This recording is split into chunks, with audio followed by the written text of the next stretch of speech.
Jæja, ótrúlegu leikur hérna. Hver eru fyrstu viðbrögð? Það eru skrítinn. Þetta er 11 marka leikur sem er svona, man ekki hvernig ég spilaði síðast, það var 11 marka leikur. Og einhvern veginn alltaf þegar við fjarlægumst það, komumst nokkrum markum yfir, þá einhvern veginn minnkuðu þeir alltaf miðjunni. Það var óbúslega skrítinn leikur, en djúvill er það gaman. Djúvill er gott að hafa klárað þetta og vinna þetta. Þú skorar 2, leggur upp 2 með minnir. Þú litur á státum með eigin framistöðu? Já, 100%.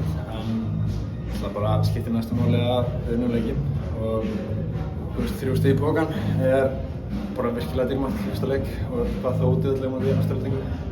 Þannig að við bara tökum þetta á næsta leikur á föstudaginn og sjáum hvað gerist þar. Þið lenduð í 7. sæti í fyrra með minnir. Það lítur að vera markmið að ná umspilinu bara í ár. Það er ekki alltaf markmiðið. Það er ekki markmiðið hjá öllum liðum í deildinni. En þú veist, það er bara, það er alltaf næsti leikur og markmiðið út sumarið er að vinna næsta leik, saman hvaða leikur það er. Við viljum meina að við eigum að geta unnið öll lið sem eru í þessari deild.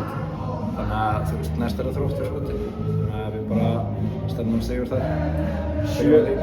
7 mörk í dag, lítur að vera sáttur bara með dagsinn. Já, eins og ég sagði á hann, þetta var óbúslega skrítinn leikur og 7-4 man ekki eftir síðast að ég spilaði svona leik. Þannig að jú, virkilega ánægður með að liðið skoraði 7 mörk.